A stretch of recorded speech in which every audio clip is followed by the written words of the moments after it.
Kolkata police ইতিমধ্যেই x হ্যান্ডেলে post করে জানিয়েছে কিভাবে তারা এই চারজনকে গ্রেফতার করেছে, কোন তথ্যের ভিত্তিতে, গোয়েন্দা তথ্যের ভিত্তিতে যে তারা গ্রেফতার করেছে এই চারজনকে, অর্থাৎ বিহারের শুট আউটের ঘটনায়, সে কথা তারা এক্স হ্যান্ডেলে পোস্ট করে জানিয়েছে।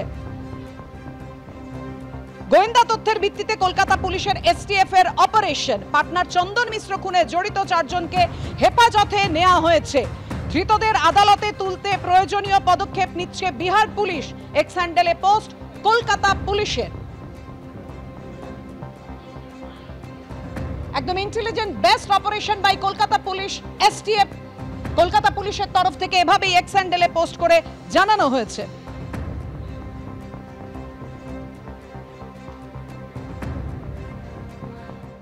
বিহারের পাস হাসপাতালে ঢুকে গ্যাংস্টারকে খুনের পর যে পথে পালিয়ে এসেছিল দুষ্কৃতীরা এ রাজ্যে, সড়ক পথে যে গাড়িতে করে, সেই গাড়ি পুলিশ উদ্ধার করেছে। আপনাদের সামনে রেখেছি সিসিটিভি ফুটেজে যে গাড়ির ছবি আপনারা দেখেছেন, সাদা গাড়ি। অবশেষে বিহার কাণ্ডে উদ্ধার সেই গাড়িটি। আপনাদের সামনে এই মুহূর্তে যে ছবি আমরা দেখাচ্ছি, অবশেষে বিহার কাণ্ডে উদ্ধার এই সেই সাদা গাড়ি, যে সাদা গাড়িতে করে পালিয়ে এসেছিল দুষ্কৃতীরা, এ রাজ্যে এসে গা ঢাকা দিয়েছিল। এই গাড়িতে করেই মূল অভিযুক্ত তৌসিফ সহ বাকি অভিযুক্তরা এসেছিল এই পশ্চিমবঙ্গে, যার মধ্যে 4 জনকে, মূল অভিযুক্ত সহ 4 জনকে গ্রেফতার করেছে পুলিশ। বিহার কাণ্ডে অবশেষে উদ্ধার এই সাদা গাড়িটি। হিন্দল, একেবারে তোমাকে বলে রাখি, যেই পাটনায় যে হাসপাতালে ঢুকে গুলির কাণ্ডে ঘটনা, খুনের ঘটনা ঘটলো, সেই খুনের ঘটনায় সড়ক পথে দুষ্কৃতীরা একেবারে কলকাতায় প্রবেশ করেছিল এবং সিসিটিভি ক্যামেরার বিভিন্ন জায়গার ফুটেজ কলকাতা পুলিশের এসটিএফ, বিহার এসটিএফ এবং বেঙ্গল এসটিএফ তারা সংগ্রহ করে। তোমাকে দেখাবো এই সেই গাড়ি। ক্যামেরা পার্সন অতনু কুণ্ডুকে বলবো দেখাতে ছবিটা, যেখানে গাড়ির নাম্বার BR 01FX4109। এই গাড়িতে করেই কিন্তু মূল অভিযুক্ত তৌসিফ সহ বাকিরা কিন্তু একেবারে কলকাতায় প্রবেশ করে এবং এই যে গাড়িটি দেখতে পাচ্ছ, এই বিলাসবহুল গাড়িতে করেই কিন্তু তারা প্রথমে প্রবেশ করে কলকাতায় এবং তারপরে কলকাতার বিভিন্ন জায়গায় তারা ঘুরতে থাকে। ঘুরতে থাকার পর তারপরে যখন এই খুনের ঘটনার বিষয়টা সামনে আসে, তখন কিন্তু কলকাতা পুলিশের এসটিএফ, স্পেশাল টাস্ক ফোর্সের যারা রয়েছেন, তারা কিন্তু তদন্ত প্রক্রিয়া শুরু করেন বিহার পুলিশকে সঙ্গে নিয়ে। বিহারের এসটিএফ এবং কলকাতা এসটিএফ এবং বেঙ্গল এসটিএফ তারা কিন্তু একত্রিতভাবে কাজ শুরু করেন।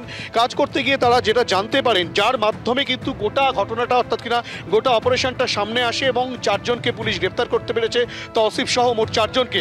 এই সেই গাড়ি, একবার দেখাবো সেই গাড়িটি। ক্যামেরা পার্সন অতুলকে বলবো, সামনে থেকে কিন্তু দেখা যাচ্ছে এই যে গাড়ি, এই গাড়িতেই করে কিন্তু যেটা সিসিটিভি ক্যামেরাতে দেখা গিয়েছিল, এই গাড়িতে করেই কিন্তু মূল অভিযুক্ত তৌসিফের সঙ্গে বাকিরা একেবারে আসে এবং তারা আসার পর তৌসিফের যে ভাই রয়েছে নিসুর এক বান্ধবীর মাধ্যমে তারা কিন্তু আনন্দপুর থানা থেকে ঢিলছোড়া দূরত্বে একটি গেস্ট হাউস, সেই গেস্ট হাউসের খবর তারা পায় এবং সেই গেস্ট হাউসে কিন্তু তারা থাকতে শুরু করে।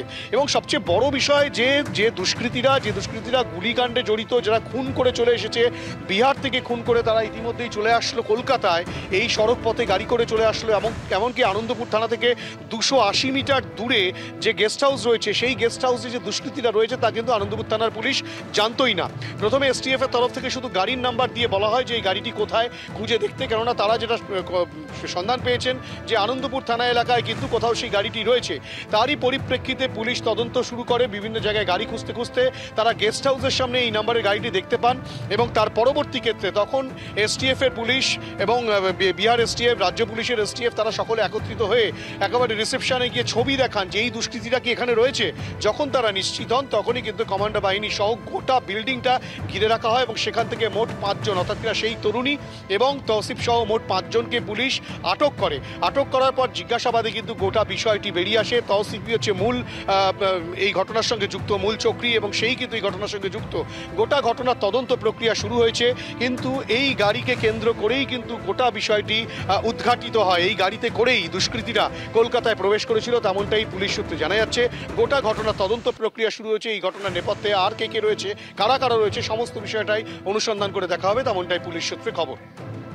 এই মুহূর্তে তোমায় ধন্যবাদ হিন্দল। একেবারে হিন্দল যে ছবিটা দেখাচ্ছে আমাদের প্রতিনিধি, আপনারা দেখতে পাচ্ছেন এই সেই সাদা গাড়ি, যে সাদা গাড়িতে করে দুষ্কৃতীরা, অর্থাৎ যারা এই বিহারে গ্যাংস্টারকে খুন করে হাসপাতালে ঢুকে খুন করে একেবারে পালিয়ে এসেছিল, সড়ক পথে কলকাতা এসে গা ঢাকা দিয়েছিল, আশ্রয় নিয়েছিল।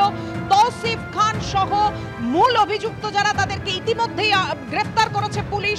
তারা যে গাড়িতে করে সড়ক পথে এই কলকাতা এসে আশ্রয় নিয়েছিল, সেই গাড়ির ছবি আপনাদের সামনে রেখেছি। সেই গাড়িটি ইতিমধ্যেই উদ্ধার করেছে পুলিশ।